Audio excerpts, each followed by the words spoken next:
तो बिहार में जारी सियासी उठापटक के बीच ये तस्वीर आप देखिए, ये पोस्टर वही है जिसमें जीतन राम मांझी का जिक्र है और बिहार में बहार है और बगैर मांझी, बिना मांझी सब बेकार है। यही पोस्टर है दरअसल वो महज 4 विधायकों वाली हिंदुस्तानी अवाम मोर्चा यानी कि पूर्व मुख्यमंत्री जीतन राम मांझी की पार्टी का कद कितना इस वक्त बढ़ा हुआ है कि हर कोई गुट, हर कोई पार्टी उनके संपर्क साधना चाहती है और हर कोई पार्टी दरअसल यही चाहती है कि उसके खेमे में उसके साथ आ जाएं जीतन राम मांझी और वो सरकार बड़ी आसानी से बना ले, सत्ता तक पहुंच जाए। ये देखें पोस्टर अब आपके सामने इस वक्त न्यूज़ 24 पर, बिहार में बहार है, बिना मांझी सब बेकार है।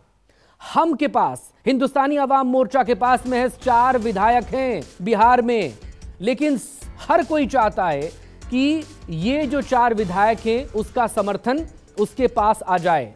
तो ये तस्वीर जो आपके सामने इस वक्त, जो पोस्टर आपके सामने न्यूज़ 24 पर आप देख पा रहे हैं, यही दरअसल इस वक्त बिहार की सियासी हकीकत है।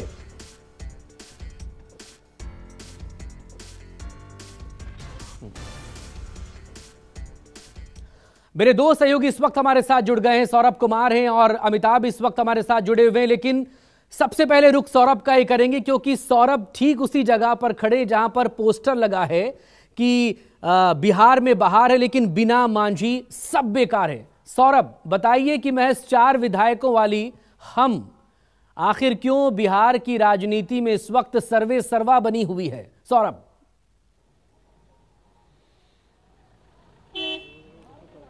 जी बिल्कुल, जीतन राम मांझी का जो महत्व है, जो इनका इम्पोर्टेंस है, वह काफ़ी बढ़ गया है क्योंकि बिहार की राजनीति जो मौजूदा स्थिति है वह काफ़ी स्पष्ट करने के लिए या बताने के लिए यह काफ़ी है। और इस पोस्टर के माध्यम से हम के नेताओं ने यह संकेत भी दिया है, यह संदेश भी दिया है कि बिहार में बहार है, बिना मांझी सब बेकार है। आपको याद होगा कि 2015 में जब प्रशांत किशोर नीतीश कुमार के साथ थे तब उन्होंने नीतीश कुमार के लिए बिहार में एक नारा दिया था, बिहार में बहार है, नीतीश कुमार है। उसी नारे के आधार पर आज हम पार्टी के जो नेता हैं उन्होंने एक बड़ा सा पोस्टर लगाया है, बिहार में बहार है, बिना मांझी सब बेकार है। क्योंकि मांझी को पता है और सबसे बड़ी बात है कि मांझी को ये पता है कि मौजूदा जो स्थिति है उसमें उनका महत्व क्या है। 4 विधायक उनके पास है लेकिन वो जिधर जाएंगे उधर पल्ला भारी हो जाएगा क्योंकि अगर महागठबंधन से नीतीश कुमार अलग होते हैं तो जो विधायकों की संख्या महागठबंधन में बचेगी वो 114 की बचेगी। बहुमत का जो आंकड़ा है बिहार में 122 का आंकड़ा है, यानी 8 विधायक से दूर रहेगा महागठबंधन की सरकार। लेकिन अगर मांझी आ जाते हैं तो 4 विधायक, यानी वो जो विधायकों का जो संख्या है महागठबंधन में वो 114 से बढ़ के 118 हो जाएगा। उसी तरीके से अगर एक निर्दलीय विधायक को जोड़ दिया जाए, एक AIM के विधायकों को अगर जोड़ दिया जाए तो ये आंकड़ा जो है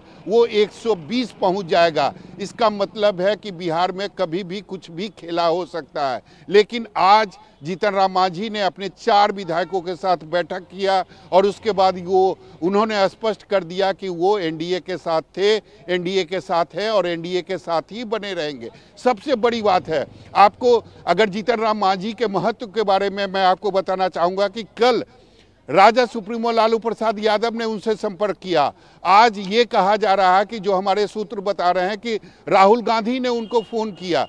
तो निश्चित तौर पर जो मौजूदा स्थिति है, जो तोड़ जोड़ की जो राजनीति बिहार में चल रही है, निश्चित रूप से इस समय जीतन राम मांझी की जो इम्पोर्टेंस है वो काफ़ी बढ़ गई है, भले ही उनके 4 विधायक क्यों ना हो।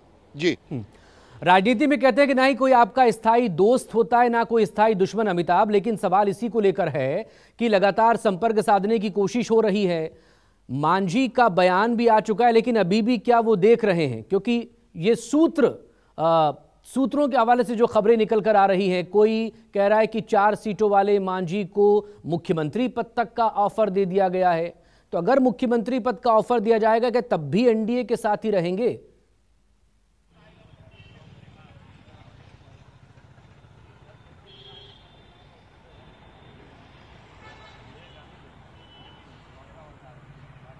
अमिताभ, मेरी आवाज पहुंची आप तक?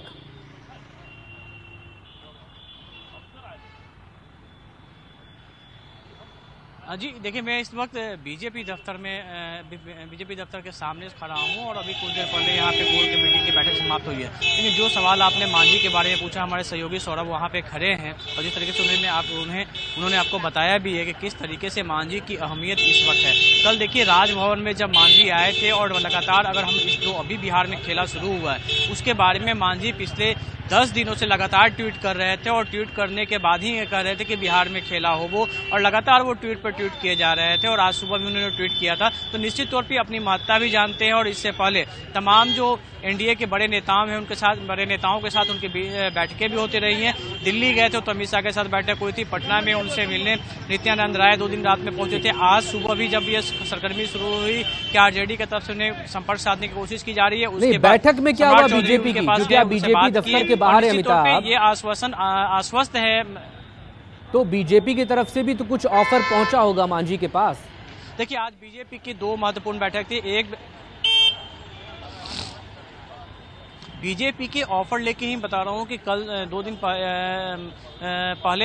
दिन पहले नित्यानंद राय जो केंद्रीय गृह राज्य मंत्री हैं वो देर रात पहुंचे थे जीतन राम मांझी के यहाँ, उनसे बात हुई थी। उसके बाद आज सुबह में बिहार बीजेपी के प्रदेश अध्यक्ष सम्राट चौधरी वो भी जीतन राम मांझी के यहाँ गए थे और वहाँ से उन्होंने जेपी नड्डा से उनकी बात भी कराई है और सब कुछ स्पष्ट कर दिया है जो इनकी मांगे थी और जो इनको भरोसा यकीन दिलाना था। और देखिए इस मुद्दे नीतीश कुमार के आने के मुद्दे को लेकर जीतन राम मांझी ने पहले ही स्पष्ट कर दिया था कि वो स्वागत करते हैं और उनका कोई विरोध नहीं है, वो बिल्कुल स्वागत करते हैं। और इसी बात को लेकर बीजेपी आश्वस्त है कि जीतन राम मांझी उन्हें छोड़कर कहीं जाने वाले नहीं है, क्योंकि जो उनकी मांगे थी वो पहले ही बीजेपी आलाकमान ने मांग ली है और इसके बाद से ही वो आश्वस्त बने हुए थे।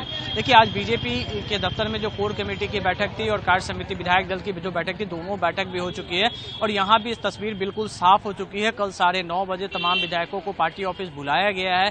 यहाँ पर वो एक बैठक होगी जहाँ पे उन्हें कल के लिए ब्रीफ किया जाएगा और उसके बाद तमाम विधायक एक अन्य मार्ग जाएंगे और उसके बाद अगर जरूरत पड़ी तो राजभवन परेड भी कर सकते हैं। और एक साथ एनडीए विधायक दल की बैठक जिसमें जेडीयू भी शामिल होगी वो भी कल होगी। ये तमाम बातें आज स्पष्ट हो चुकी है और जो तमाम विधायक हैं जो पटना पहुंचे हुए थे, जो बीजेपी के 78 विधायक हैं वो तमाम यहाँ पे आए हुए थे और सभी विधायकों को कल पटना में 9:30 बजे बीजेपी दफ्तर में बुलाया गया है। तो बिल्कुल स्पष्ट है कि सारी तैयारियां हो चुकी हैं और कल का दिन बेहद अहम है। और कल नीतीश कुमार इस्तीफा देंगे और उसके बाद बीजेपी का जो समर्थन वाला पत्र है वो लेके राजभवन पहुंचेंगे और कल शाम तक हो सकता है कि शपथ ग्रहण समारोह बिहार में एक बार फिर 9वीं बार नीतीश कुमार मुख्यमंत्री बने। हालांकि देखिए आज जो बैठक में जो चर्चा थी कि दो उप मुख्यमंत्री बनने हैं, वो कौन बनेंगे, क्या उनके नामों का ऐलान होगा, तो ऐसा कोई इस बैठक में नहीं हुआ है। ठीक है, आप नजरें बना रखिएगा सौरभ, लेकिन पोस्टर बहुत कुछ कह रहा है कि बिना मांझी के मुमकिन नहीं है। ये 4 जो विधायक हैं वो बेहद अहम हैं, भले ही आंकड़ा 4 का हो। बैठकें कल एक के बाद एक होंगी और जैसा कि अमिताभ बता रहे हैं और लगातार इस तरह की खबरें भी आ रही हैं कि बहुत कुछ राजभवन में जब परेड अगर होती है तो उसमें साफ हो जाएगा। लेकिन एक शब्द खेला का जिक्र लगातार हो रहा है, चाहे वो कोई भी खेमा हो, वो खेला का जिक्र कर रहा है, चाहे वो तेजस्वी यादव हो बीजेपी की तरफ से हो या कोई और बड़े नेता हो। क्या वाकई में कल बिहार में कुछ हो सकता है? कहीं कोई टूट फूट हो सकती है, कहीं कोई अंदर से किसी के अंतरात्मा से कोई आवाज आए और अचानक से वो फैसला बदल ले, क्योंकि 2015 के बाद से तो लगातार जो आज जिसके साथ खड़ा नजर आता है कल उसके खिलाफ वो बयान भी देता है और उसके खिलाफ हमले भी करता नजर आता है।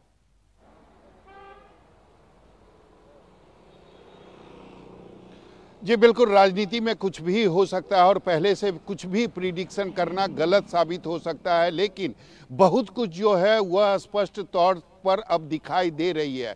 अब ये दिखाई दे रही है कि कल सुबह 10 बजे जदयू अपने विधायक दल की बैठक करेगी। सारे विधायक जो हैं वह मुख्यमंत्री आवास में मौजूद रहेंगे और उसी के दौरान मुख्यमंत्री नीतीश कुमार करीब 11 साढ़े 11 बजे राजभवन जाएंगे। वो अपना पहले इस्तीफा देंगे और आज जो बीजेपी के विधायक दल की बैठक हुई है उसमें तमाम जो विधायक हैं सभी से समर्थन के लिए जो सिग्नेचर होता है वो ले लिया गया है। और मेरी जो जानकारी है कि आज रात में बीजेपी के जो बड़े नेता हैं वह मुख्यमंत्री आवास जाएंगे और वो जो समर्थन पत्र है बीजेपी का वो मुख्यमंत्री को सौंपेंगे। तो कल करीब 11 से 11:30 के बीच जब मुख्यमंत्री राजभवन जाएंगे, राज्यपाल को अपना इस्तीफा देंगे, तो साथ में वो बीजेपी के साथ जो समर्थन पत्र है उसको भी देंगे और सरकार बनाने का दावा भी पेश करेंगे। और खबर यह भी है कि कल शाम में नीतीश कुमार नवीं बार मुख्यमंत्री के तौर पर शपथ भी लेंगे। ये एक पहलू मैं आपको बताता हूं, लेकिन दूसरा पहलू यह भी है कि आरजेडी की अगर बात करें तो आरजेडी निश्चित तौर पर जो जोड़ तोड़ की राजनीति है वो उन्होंने शुरू कर दी है। और सबसे बड़ी बात है कि इसकी जिम्मेदारी खुद राजद सुप्रीमो लालू प्रसाद यादव ने संभाली है। राजद सुप्रीमो लालू प्रसाद यादव ही खुद सबको फोन कर रहे हैं। कल उन्होंने जीतन राम मांझी को भी फोन किया था, आज राहुल गांधी ने भी जीतन राम मांझी को फोन किया था। तो निश्चित तौर पर महागठबंधन चाहता है कि अपने 4 विधायकों के साथ जीतन राम मांझी महागठबंधन के पक्ष में आ जाएं। लेकिन अगर ऐसा हुआ तो निश्चित तौर पर महागठबंधन